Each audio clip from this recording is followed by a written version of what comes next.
لک الحمد یا اللہ الصلاۃ والسلام علیک یا رسول اللہ اما بعد۔ سلسلہ ہے عید میلاد النبی کے مبارک موقع پر ناظرین کو آقا کریم علیہ السلام کے تذکرے کو پہنچانے کا۔ آج جس موضوع پر ہم بات کر رہے ہیں، آقا کریم علیہ السلام کے چہرے پر، آقا کی خوبصورتی پر چند باتیں آج ہم آپ کو پیش کرنے کی سعادتیں حاصل کریں گے۔ چہرہ نور کا، آقا کریم علیہ السلام کا۔ حضور سرور کونین صلی اللہ تعالی علیہ وسلم کی ذات حسن و کمال کا سرچشمہ ہے۔ کائنات کے حسن کا ہر ذرہ دہلیز مصطفیٰ کا ادنا بھکاری ہے۔ زمانے کی تمام چمک دمک آپ علیہ السلام کے ہی دم قدم سے ہے۔ رب کریم نے آپ علیہ السلام کو وہ جمال بے مثال عطا فرمایا کہ اگر اس کا ظہور کامل مکمل ظہور ہو جاتا تو انسانی آنکھ اس کے جلووں کی تاب نہ لا سکتی تھی۔ یعنی حضور کا مکمل حسن اگر لوگوں کے سامنے ہوتا تو کسی کی آنکھوں میں وہ طاقت نہ ہوتی کہ حضور کا چہرہ جی بھر کر کے دیکھ سکے۔ یہ ایک شاعر نے کہا ہے کہ ایک جھلک دیکھنے کی تاب نہیں عالم کو، وہ اگر جلوہ کریں کون تماشائی ہے۔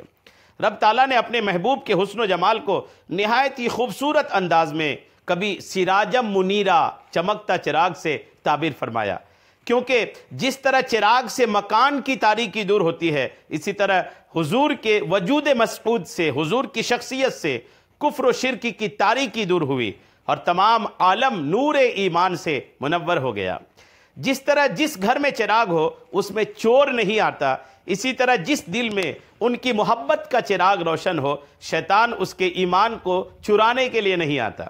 اور جس طرح چراغ گھر کے اندھیرے کو دور کرتا ہے، اسی طرح یہ چراغ، حضور کی محبت کا چراغ، یہ جو ہے یہ دل کے اندھیرے کو دور کرتا ہے۔ جی ہاں، جس گھر میں چراغ ہو وہاں بیٹھنے والے کا دل نہیں گھبراتا، اور جس دل میں حضور کی محبت کے چراغ کی یاد ہو، رنج و الم اس کے پاس بھی نہیں پھٹکتا۔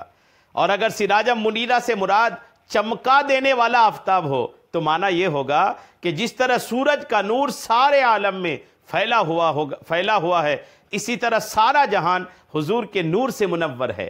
اور جس طرح سورج چمک دمک میں بقیہ ستاروں سے ممتاز ہے، الگ تھلگ ہے، اسی طرح حضور بھی فضائل و کمالات میں بقیہ انبیاء سے ممتاز ہیں۔ اور کبھی رب تعالیٰ نے حضور علیہ السلام کو طٰہٰ کا لقب دے کر کے آپ کو 14ویں کا چاند فرمایا ہے۔ جی ہاں، توئے کے عدد 9 ہیں اور ہا کے عدد 5 ہیں، یعنی رب فرماتا ہے کہ اے 14ویں کے چاند۔ اور رب کریم و عظیم نے والنجم سے جہاں آپ کو چمکتے تارے کے لقب سے نوازا تو وہیں والضحیٰ فرما کر آپ کے رخ انور کے حسن کا چرچا فرمایا۔ جہاں تک بات رہی ان پاک ہستیوں کی جو صبح و شام اس سراج منیر اور طٰہٰ کے دیدار سے مشرف ہوتے تھے، انہوں نے اپنے جذبات و احساسات و ادراکات کے مطابق ان کے حسن کو بیان کیا، اور حقیقت تو یہ ہے کہ ان کے حسن کو کوئی بیان کر ہی نہیں سکتا۔ کسی جا ہے طٰہٰ و یاسین کہیں پر، لقب ہے سراجم منیرہ تمہارا۔ اگر حضرت انس رضی اللہ تعالیٰ عنہ نے یہ کہہ کر حسن مصطفیٰ کو بیان کیا کہ آپ کا رنگ کمال روشن تھا، گویا آپ کا پسینہ موتی ہے، تو حضرت جابر بن عبداللہ رضی اللہ تعالیٰ عنہ بھی بار بار آسمان کے چاند اور مدینے کے چاند کو دیکھنے کے بعد اس نتیجے پر پہنچے کہ آپ علیہ السلام مجھے چاند سے زیادہ حسین معلوم ہوتے تھے۔ حضرت سیدنا ابو ہریرہ رضی اللہ تعالیٰ عنہ مدحت مصطفیٰ میں کچھ یوں بولے کہ میں نے کوئی شے نبی مکرم صلی اللہ تعالیٰ علیہ وسلم سے زیادہ خوبصورت نہ دیکھی، گویا آفتاب آپ کے چہرے میں رواں ہیں، یعنی حضور کے چہرے میں آفتاب چل رہا ہو، ایسی خوبصورتی حضور کے چہرے کی تھی۔ اور فرمایا کہ جب آپ علیہ السلام مسکراتے دیواریں روشن ہو جاتی اور دانتوں کا نور دھوپ کی کرنوں کی طرح ان پر پڑتا۔ بعض صحابہ کرام رضی اللہ تعالیٰ عنہم نے یہاں تک فرمایا خوشی کے وقت چہرہ مبارک اس قدر چمکتا کہ دیواروں کا عکس حضور کے چہرے پر نظر آتا۔ حضرت سیدنا کعب بن مالک رضی اللہ تعالیٰ عنہ نے رخ مصطفیٰ کا نقشہ یوں کھینچا کہ جب آپ خوش ہوتے تو ایسا معلوم ہوتا گویا آپ علیہ السلام کا رخ انور چاند کا ٹکڑا ہے۔ کسی نے جب حضرت سیدنا برہ بن عازب رضی اللہ تعالیٰ عنہ سے پوچھا کہ کیا آپ علیہ السلام کا چہرہ مبارکہ تلوار کی مانند چمکتا تھا؟ فرمایا نہیں، بلکہ چاند کی طرح چمکتا تھا۔ حضرت سیدتنا عائشہ صدیقہ رضی اللہ تعالی عنہا کے ہاتھوں سے جب سوئی گر جاتی ہے اور ہر چند تلاش کے باوجود نہیں مل سکتی، تو حضور ماہ مدینہ صلی اللہ تعالی علیہ وسلم کے تشریف لاتے ہی رخ انور کی روشنی سے سارا کمرہ روشن ہو جاتا ہے اور سوئی چمکنے لگتی ہے۔ سوزن گم شدہ ملتی ہے تبسم سے تیرے، شام کو صبح بناتا ہے اجالا تیرا۔ آقا کے حسن کی بات ہو رہی ہے، آئیے حضرت سیدتنا حلیمہ رضی اللہ تعالیٰ عنہ سے پہلی زیارت کے تاثرات بھی ملاحظہ کیجئے۔ فرماتی ہیں کہ حضور سید عالم علیہ السلام کو آپ کے حسن و جمال کی وجہ سے میں نے جگانا مناسب نہ سمجھا، میں آہستہ سے ان کے قریب ہو گئی اور اپنا ہاتھ ان کے سینے مبارکہ پر رکھا تو آپ مسکراتے ہوئے میری طرف دیکھنے لگے۔ حضور انور علیہ السلام کی آنکھوں سے ایک نور نکلا جو آسمان کی بلندیوں میں پھیل گیا۔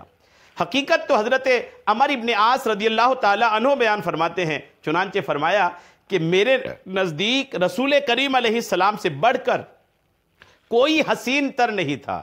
میں نے حضور اکرم کے مقدس چہرہ کو اس کے جلال و جمال کی وجہ سے جی بھر کر دیکھنے کی تاب نہ رکھتا تھا۔ اگر کوئی مجھے آپ علیہ السلام کے محامد و محاسن، آپ کی خوبصورتی، آپ کی اچھائیاں بیان کرنے کے لیے کہتا تو میں کیوں کر ایسا کر سکتا تھا، کیونکہ میں آپ علیہ السلام کو آنکھ بھر کر دیکھنا میرے لیے ممکن نہیں تھا۔ ایسا حسین و جمیل ہمارے آقا تھے۔ شاعر نے کہا ہے، کسی ہے دید جمال خدا پسند کی تاب، وہ پورے جلوے کہاں آشکار کرتے ہیں۔ حضرت سیدنا عبداللہ ابن رواحہ رضی اللہ تعالیٰ عنہ نے فرمایا، اگر آپ علیہ السلام کی ذات مبارکہ میں روشنیاں، روشن نشانیاں اور دیگر معجزات نہ بھی ہوتی تو آپ کا چہرہ انور ہی آپ کے نبی ہونے کی خبر دے دیتا۔ حضرت سیدتنا عائشہ صدیقہ رضی اللہ تعالیٰ عنہ فرماتی ہے کہ آپ علیہ السلام کا حسن عالم سے نرالا اور رنگ بدن نہایت روشن تھا۔ جو آپ کا وصف بیان کرتا وہ 14ویں رات کے چاند سے تشبیہ دیتا، اور آپ کا پسینہ مبارک چمک اور صفائی میں موتی کے مانند تھا۔ آئیے حضرت سیدنا ابن عباس رضی اللہ تعالی عنہما کا ارشاد پڑھیے اور حب مصطفیٰ سے اپنے دل کو منور کیجئے۔ چنانچہ فرماتے ہیں، حضور انور کا سایہ نہ تھا، آپ سورج کی روشنی میں کھڑے ہوتے تو آپ کے جسم انور کی روشنی سورج کی روشنی پر غالب آ جاتی، اور اگر آپ چراغ کے پاس کھڑے ہوتے تو آپ کے جسم انور کی روشنی چراغ کی روشنی پر غالب آ جاتی تھی۔ سرور کائنات، شاہ موجودات، شاہ مخلوقات کے مبارک و بے مثال حسن و جمال کے بارے میں کہاں تک لکھا جائے۔